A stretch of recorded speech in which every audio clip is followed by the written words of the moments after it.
Shalom jemaat Tuhan. Bersyukur kita boleh beribadah kepada Tuhan pada pagi hari ini. Dan sebentar kita akan bersama-sama membahas kebenaran firman Tuhan yang diambil dari Yohanes 7 ayat 11 sampai 18. Saya beri judul Spiritualitas Kristen. Sebelumnya kita akan bersama-sama berdoa. Bapa di dalam surga, kami mengucap syukur untuk anugerah-Mu bagi setiap kami, untuk kasih setia-Mu, pemeliharaan-Mu bagi kami. Terima kasih Bapa. Kami boleh meresponi panggilan Tuhan untuk kami boleh beribadah kepada Tuhan. Saatnya kami akan berdiam diri Bapa. Biarlah firman-Mu itu menguatkan kami. Biarlah firman-Mu boleh memperbaharui hidup pola pikir kami juga Tuhan. Terima kasih Tuhan, pimpin kami semua yang mendengarkan, khususnya hamba-Mu yang akan menyampaikan. Kiranya hamba-Mu Tuhan pakai untuk menyampaikan dengan baik dan benar. Terima kasih Tuhan. Di dalam nama Tuhan Yesus Kristus kami berdoa dan ucap syukur. Haleluya. Amin. Kita akan baca ayat kebenaran firman Tuhan di dalam Yohanes 7 ayat 11 sampai 18.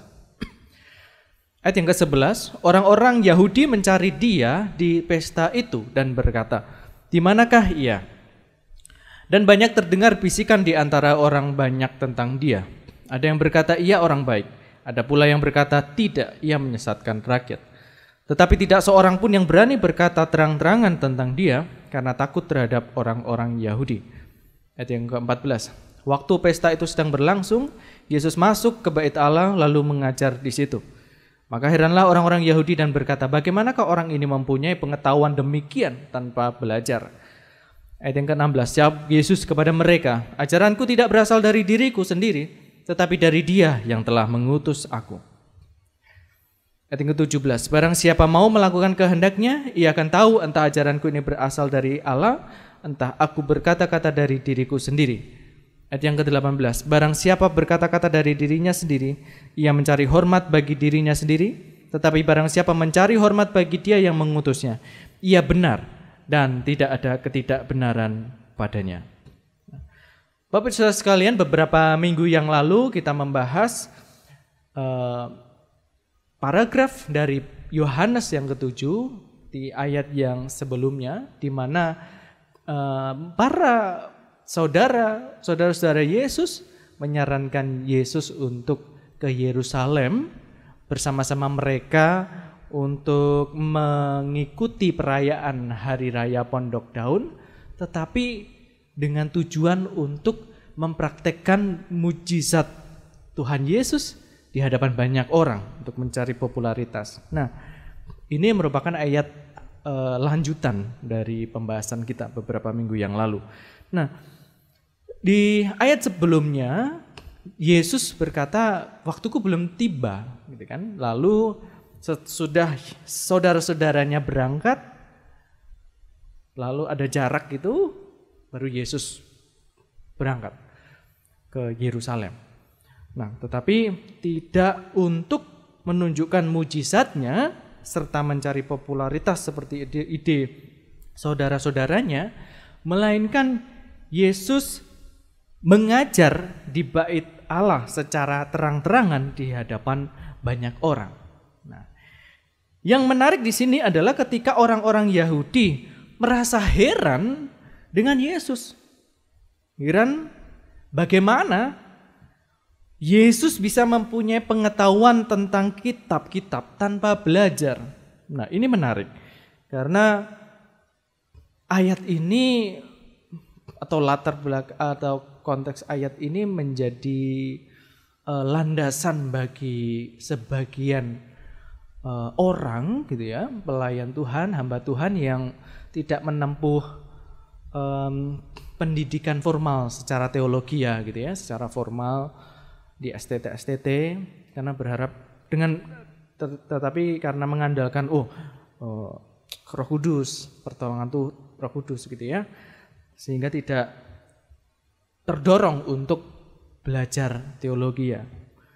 Nah, karena di sini Yesus dianggap tidak belajar kok, tetapi punya pengetahuan sedemikian rupa. Nah, ini tidaklah mengherankan sesungguhnya, mengingat Yesus adalah inkarnasi Sang Firman yang menjadi manusia. Sehingga ajarannya pastilah kebenaran karena Ia, Sang Firman itu adalah sumber kebenaran itu. Sebenarnya sah-sah saja bagi Yesus untuk mengatakan ajaranku berasal dari diriku sendiri. Ya, karena Yesus adalah inkarnasi Sang Firman, itu sumber kebenaran itu. Tetapi Yesus tidak melakukan hal demikian. Karena dalam kemanusiaannya, Yesus telah mengosongkan dirinya sebagai pengantara manusia. Di dalam Filipi 2 ayat 6 sampai 7. Yang walaupun dalam rupa Allah tidak menganggap kesetaraan dengan Allah itu sebagai milik yang harus dipertahankan, melainkan telah mengosongkan dirinya sendiri dan mengambil rupa seorang hamba dan menjadi sama dengan manusia. Dalam kemanusiaannya apakah memang benar Yesus tidak pernah belajar, begitu ya? Dalam tradisi Yahudi, pendidikan agama dimulai sejak dini. Dan itu merupakan tanggung jawab orang tua. Tanpa terkecuali, meskipun orang tua itu sibuk bekerja, tetapi memiliki tanggung jawab dalam pendidikan agama maupun pendidikan karakter terhadap anak-anak mereka. Bahkan orang tua tidak hanya mengajar anak-anak mereka, tetapi juga sampai kepada cucu-cucu mereka. Ulangan 4 ayat yang ke-9. Tetapi waspadalah dan berhati-hatilah, supaya jangan engkau melupakan hal-hal yang dilihat oleh matamu sendiri itu, dan supaya jangan semuanya itu hilang dari ingatanmu seumur hidupmu. Beritahukanlah kepada anak-anakmu dan kepada cucu-cicitmu semuanya itu. Lanjut di dalam Ulangan 6 ayat 6 dan 7. Apa yang kuperintahkan kepadamu pada hari ini haruslah engkau perhatikan. Haruslah engkau mengajarkannya berulang-ulang kepada anak-anakmu dan membicarakannya apabila engkau duduk di rumahmu, apabila engkau sedang dalam perjalanan, apabila engkau berbaring dan apabila engkau bangun. Nah, pendidikan karakter, pendidikan agama khususnya merupakan tanggung jawab orang tua sejak anak itu usia dini. Harus ditanamkan iman sejak dini, berulang-ulang diajari firman Tuhan. Orang tua dalam tradisi rumah tangga Yahudi berperan penting dalam mendidik anak-anaknya, baik itu kebiasaan, tata krama, dan kepercayaan kepada Allah. Ya, orang tua membawa anak mereka ke bait Allah, bukan anak itu disuruh pergi sendiri ke bait Allah atau dititipkan ke orang lain. Tidak, tetapi orang tua membawa anak-anak mereka ke bait Allah. Nah, Asaf menuliskan nyanyian pengajaran di dalam Mazmur 78 tentang pentingnya mengajar anak-anak untuk takut akan Tuhan agar tidak seperti nenek moyang mereka yang tidak setia kepada Tuhan.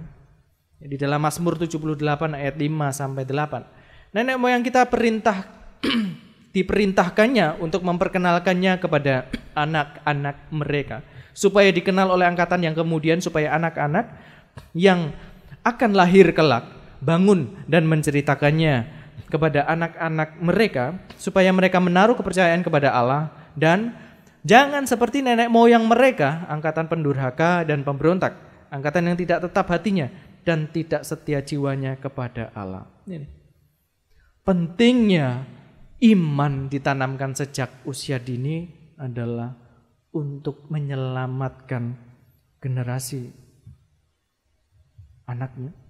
Pentingnya orang tua mewariskan iman kepada anak-anak mereka sejak dini agar tidak menjadi generasi yang dalam tanda kutip terhilang atau menjadi generasi yang tidak takut akan Tuhan, bahkan menjadi generasi yang tidak mengenal Tuhan.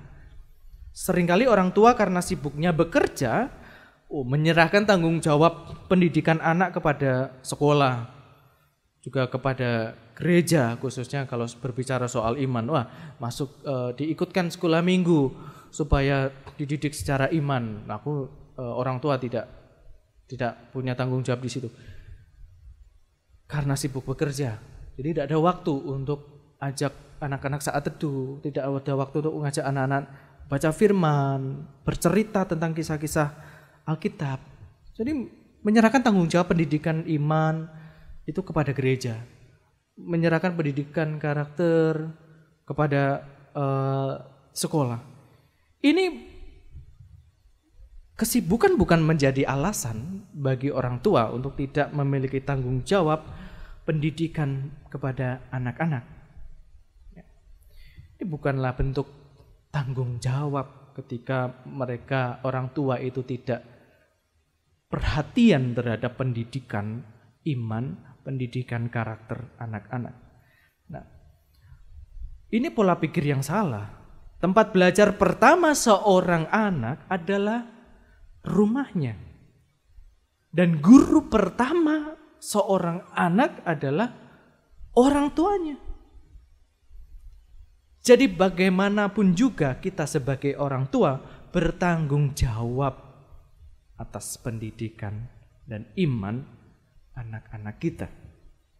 Nah, sehingga kalau dibilang Yesus itu tidak belajar kitab gitu ya, itu salah.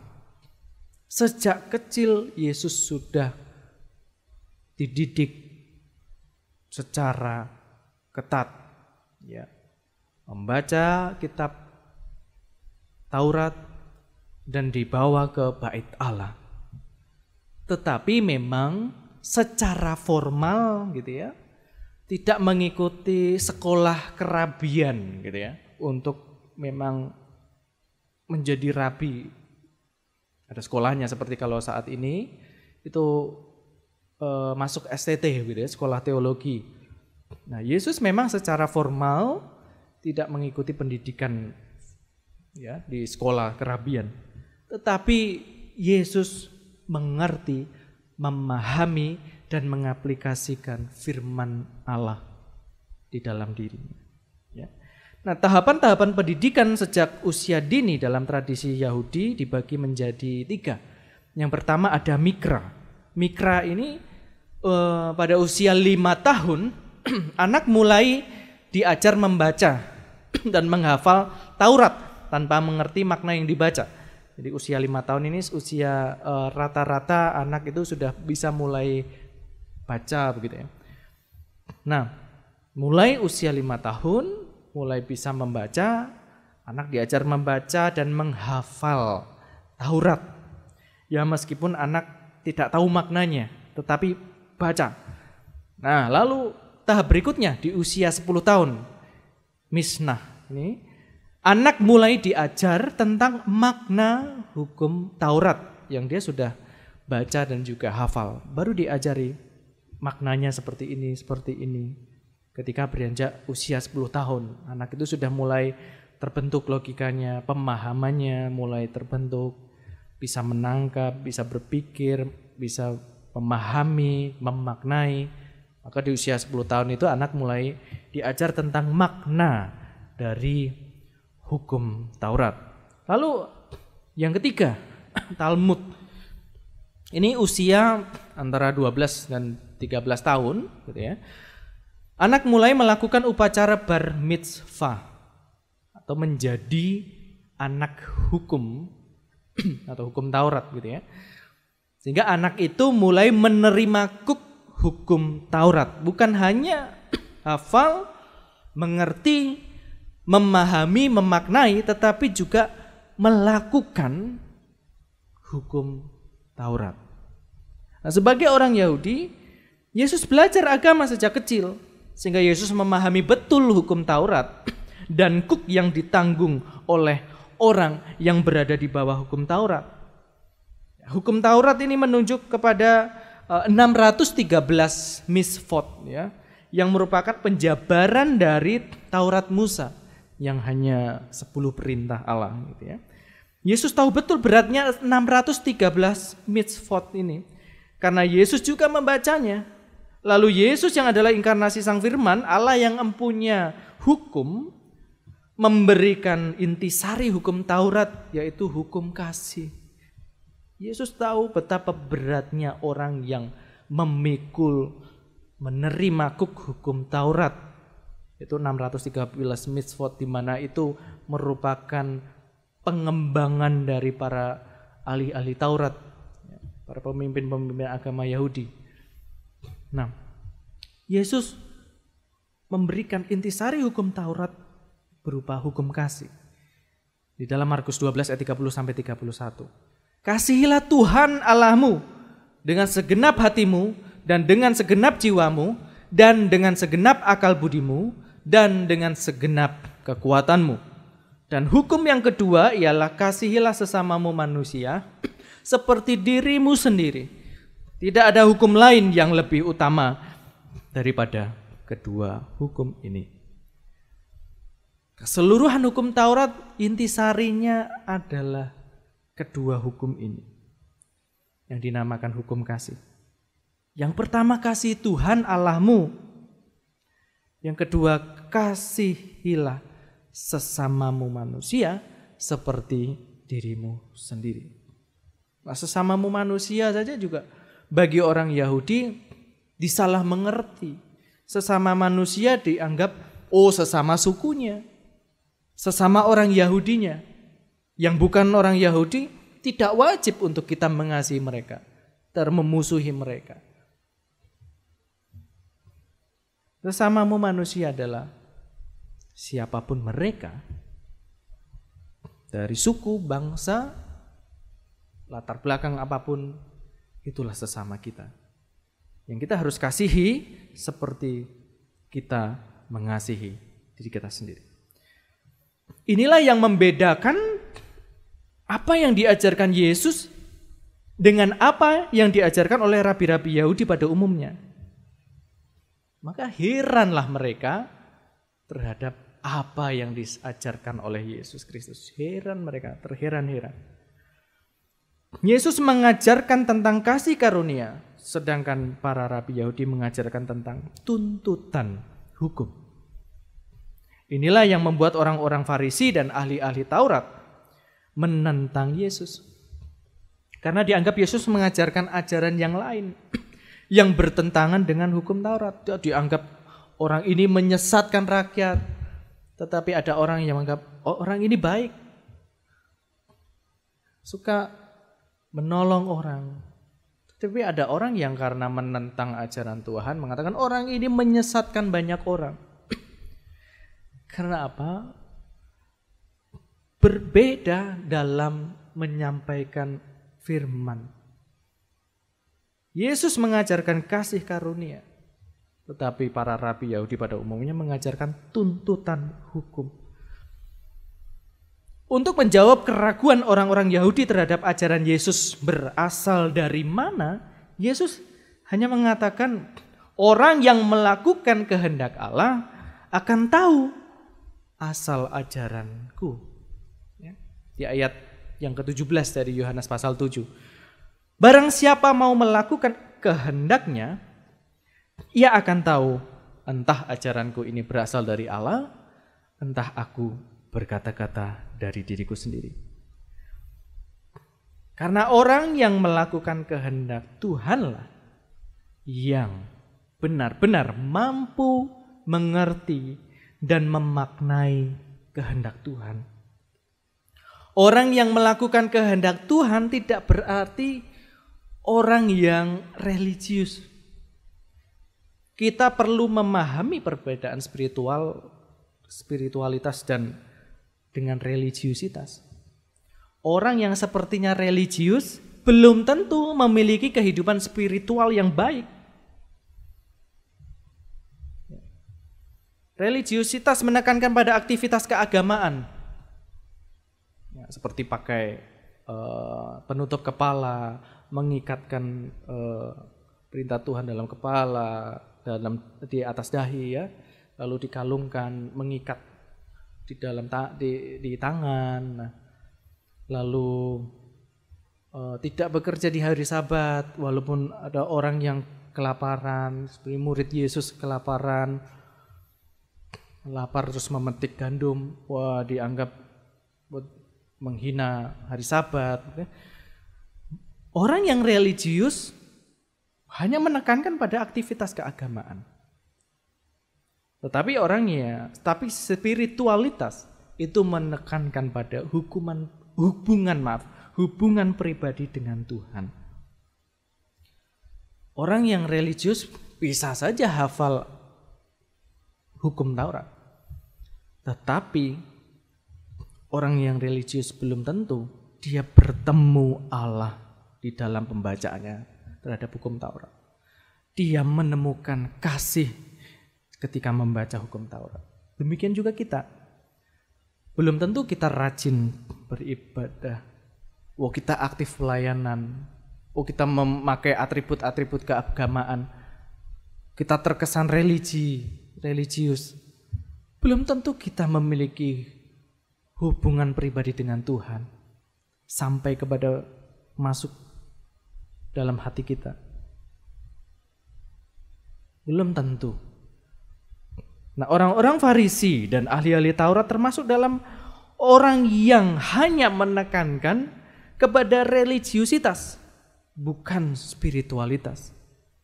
Sehingga tidak menyatakan kasih itu dengan benar. Ini yang dikecam oleh Yesus. Sampai-sampai Yesus mengatakan mereka ini orang yang munafik. Markus 7 ayat yang ke-6. Jawabnya kepada mereka, benarlah nubuat Yesaya tentang kamu, hai orang-orang munafik. Sebab ada tertulis, bangsa ini memuliakan aku dengan bibirnya, padahal hatinya jauh daripadaku. Rajin memberikan korban persembahan, sampai korban bakaran juga.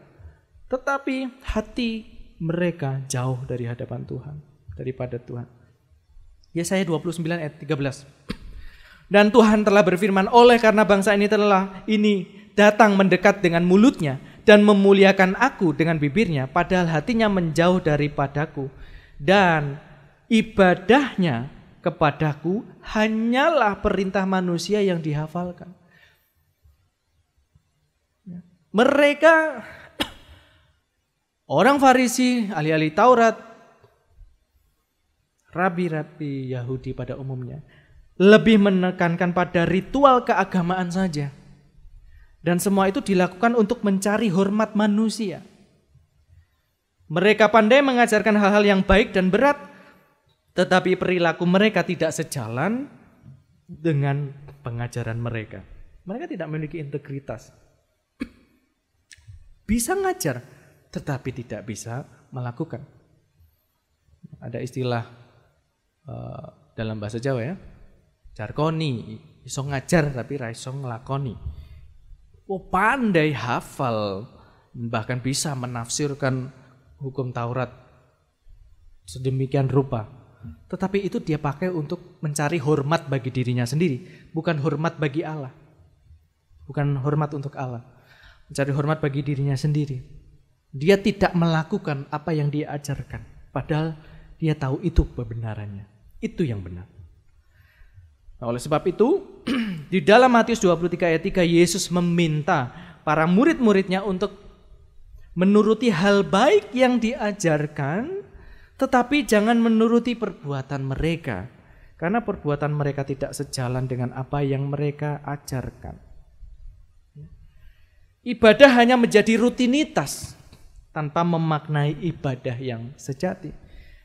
Ibadah menjadi sarana untuk terlihat religius. Padahal ibadah sejatinya menjadi sarana menumbuhkan spiritualitas dalam diri umat Tuhan. Ibadah sejati adalah hubungan pribadi kita dengan Tuhan yang membawa diri kita didapati berkenan di hadapan Tuhan. Bukan untuk terlihat religius. Kalau hanya sebatas religiusitas, kita belum tentu hidup kita berkenan di hadapan Tuhan.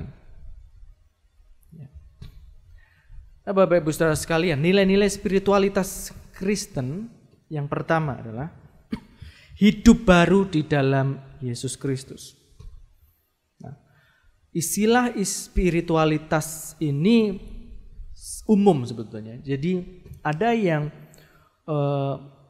untuk mencapai spiritualitas yang baik, dia bertapa samedi begitu ya, menyatu dengan alam gitu. Nah, itu hanya sebatas memuaskan diri, bukan arti yang sesungguhnya. Nah, spiritualitas Kristen inilah yang mencapai kepada hubungan pribadi kepada Tuhan dan hidup di dalam Tuhan. Maka nilai-nilai spiritualitas Kristen yang pertama, hidup baru di dalam Yesus Kristus. Spiritualitas Kristen bersifat kristosentris, di mana Kristus menjadi tujuan sekaligus sumber spiritualitas kita. Spiritualitas Kristen sejati hanya ada di dalam dan berkaitan dengan Kristus. Spiritualitas merupakan respon kita sebagai manusia ketika mengalami perjumpaan yang sesungguhnya dengan Kristus.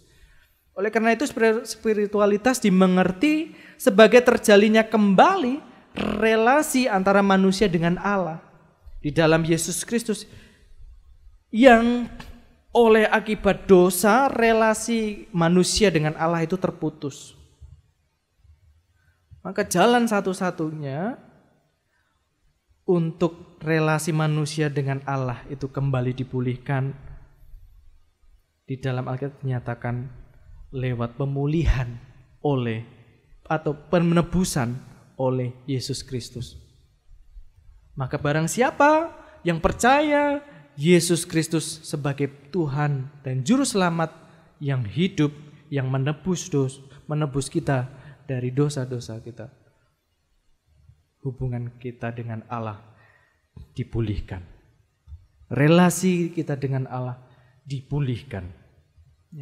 Dengan demikian berarti kelahiran baru adalah titik awal dimulainya kehidupan spiritual orang percaya. Tanpa adanya kelahiran baru atau pertobatan, tidak akan ada spiritualitas Kristen yang sejati. Hanya lewat kelahiran baru. Orang yang hidup baru di dalam Tuhan akan hidup sesuai dengan kehendak Tuhan dan hidup mencari hormat bagi Tuhan. Seperti di ayat 17 dan 18 Yohanes 7. Barang siapa mau melakukan kehendaknya. Inilah orang-orang yang memiliki spiritualitas di dalam dirinya. Mencari hormat bagi Dia. Bukan mencari hormat bagi diri sendiri. Lewat terlihat religius. Bukan. Tetapi orang yang memiliki nilai spiritualitas Kristen itu mencari hormat bagi Tuhan. Orang yang hidup baru di dalam Tuhan akan hidup sesuai dengan kehendak Tuhan. Nah, Bapak Ibu Saudara sekalian, setiap kita manusia memiliki gen DNA, gitu ya, yang kita bawa dari yang diturunkan melalui orang tua kita. Makanya sifat kita kadang sama dengan orang tua kita. Seringnya sama. Ya, sifat perilaku kebiasaan itu menjadi sama karena diturunkan melalui gen atau DNA. Nah, demikian pula ketika kita lahir baru, kita membawa DNA Yesus Kristus dalam tanda kutip. Gen Yesus Kristus, sehingga sifat, karakter, perilaku, kebiasaan kita, hidup kita itu seperti Yesus. Kita hidup di dalam Yesus Kristus. Itu nilai spiritualitas Kristen yang pertama. Yang kedua, nilai spiritualitas Kristen bersifat dinamis dan aktif. Spiritualitas Kristen bukanlah spiritualitas yang statis dan pasif, melainkan dinamis dan aktif. Spiritualitasnya bertumbuh di dalam tugas sebagai garam dan terang bagi dunia. Alkitab justru menyatakan spiritualitas bertumbuh dalam kehidupan nyata di tengah-tengah masyarakat, sehingga membawa perubahan bagi dunia, bukan malah berubah menjadi serupa dengan dunia. Salah. Orang yang memiliki spiritualitas Kristen itu membawa perubahan di tengah dunia, bukan berubah serupa dengan dunia, bukan. Matius 5 ayat 13 dan 14. Kamu adalah garam dunia. Jika garam itu menjadi tawar, dengan apakah ia diasinkan? Tidak ada lagi gunanya selain dibuang dan diinjak orang. Kamu adalah terang dunia.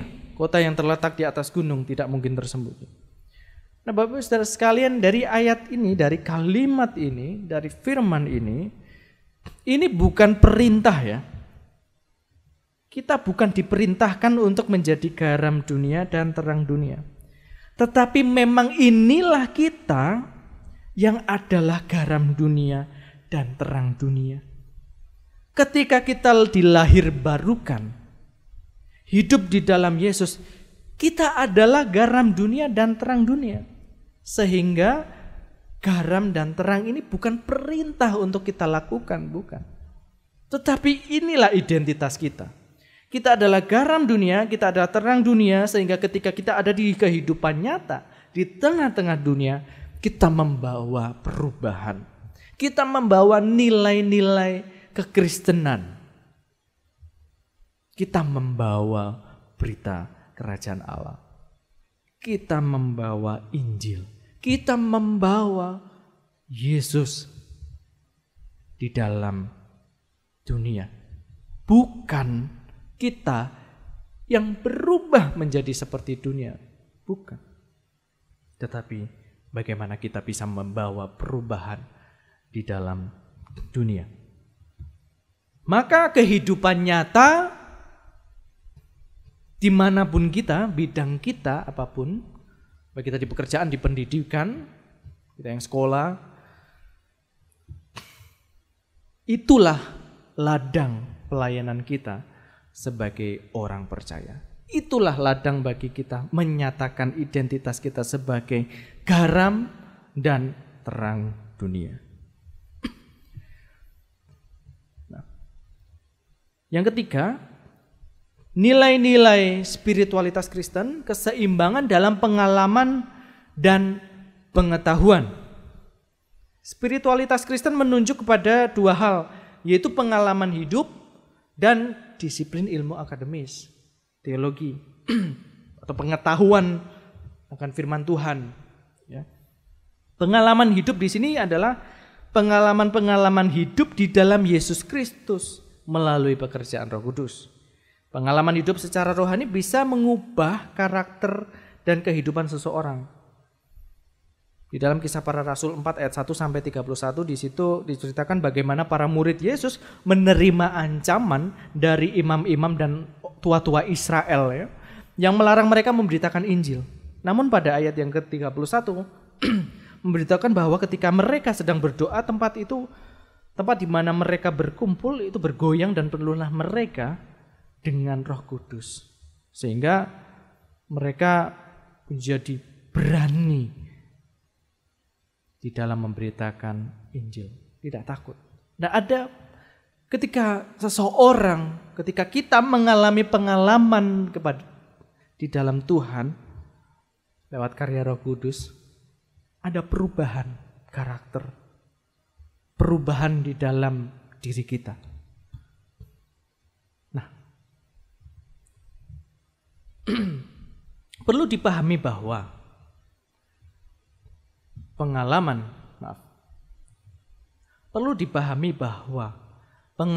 rohani harus dibarengi dengan kebenaran firman Tuhan.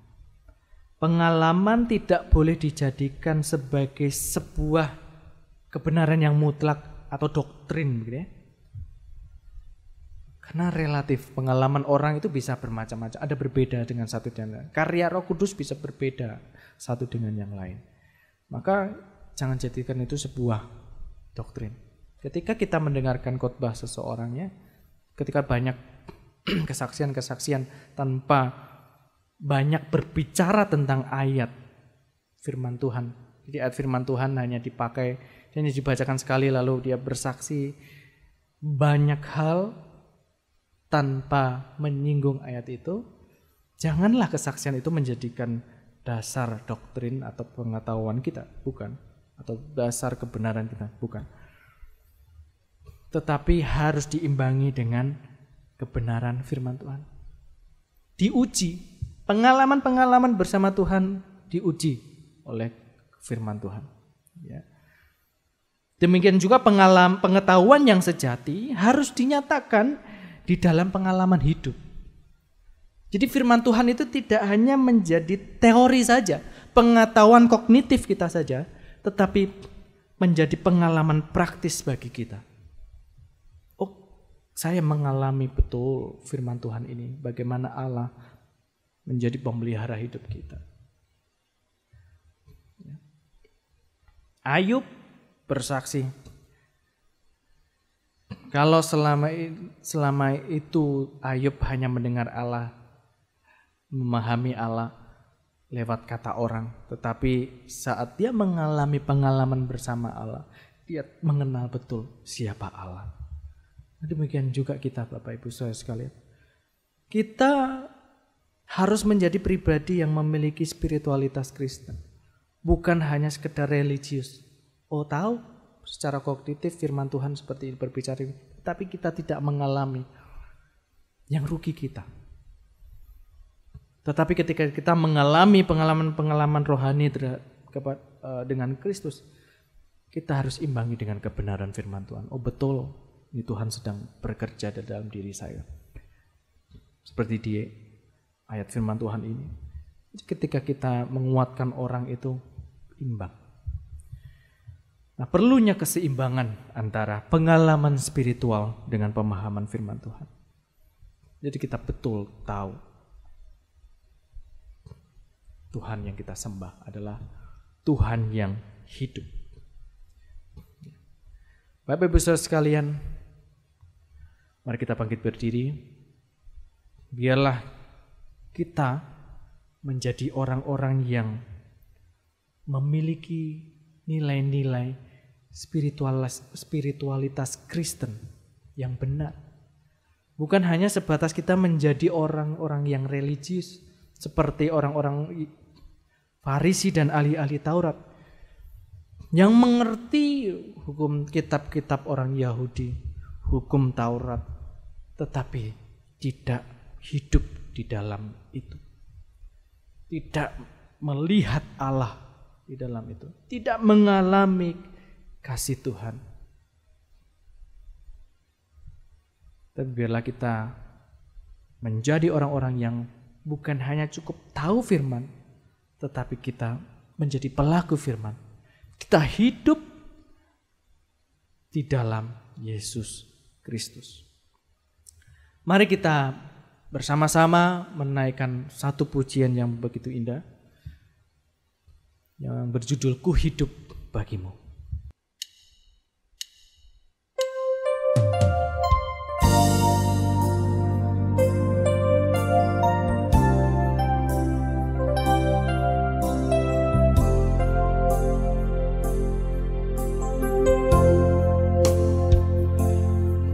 Yesus, Kau kebenaran yang menyelamatkanku. Kau memberikanku hidup dan pengharapan.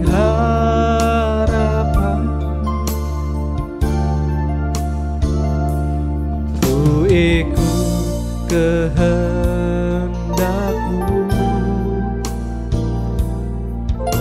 ku perlu anugerahmu. Ku nyatakan janjiku kepadamu.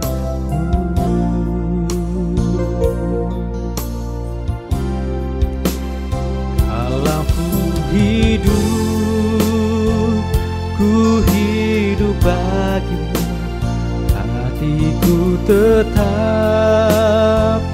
tetap menyembahmu. Dunia tak bisa menjauhkanku dari kasih-Mu.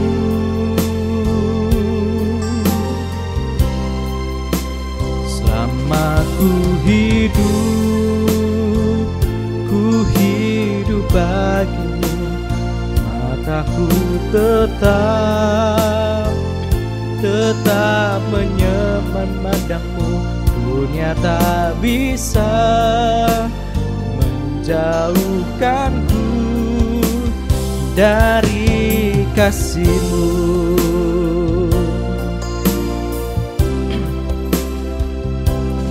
Yesus, Kau kebenaran yang menyelamatkanku. Kau memberikanku hidup dan pengharapan.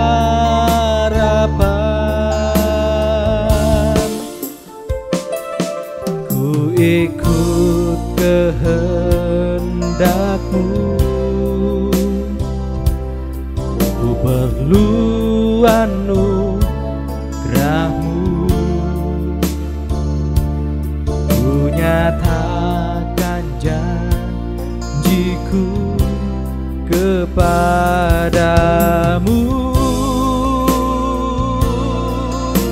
Kalau ku hidup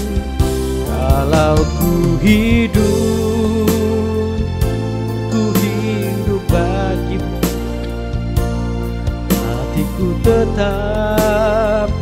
tetap menyembah-Mu. Dunia tak bisa menjauhkanku dari kasih-Mu. Oh, selama ku hidup bagimu, mataku tetap memandangmu. Dunia tak bisa menjauhkanku dari kasih-Mu.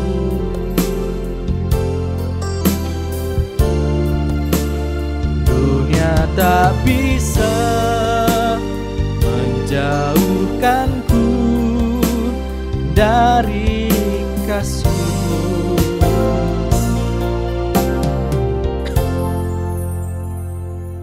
Bapa surga, kami mengucap syukur untuk firman-Mu pada pagi hari ini. Biarlah firman-Mu termaterai dalam hati kami, menguatkan kami, menegur kami, mengubahkan cara hidup kami, biar kami hidup bukan hanya menekankan kepada religiusitas, pada aktivitas-aktivitas keagamaan, tetapi biarlah hidup kami menyatakan kemuliaan Tuhan melalui hubungan kami, hubungan pribadi kepada Tuhan. Dan biarlah kami hidup di dalam Tuhan. Terima kasih Tuhan, biarlah Roh Kudus menolong kami untuk kami hidup di dalam Tuhan. Di dalam nama Tuhan Yesus Kristus kami berdoa dan ucap syukur. Haleluya. Amin.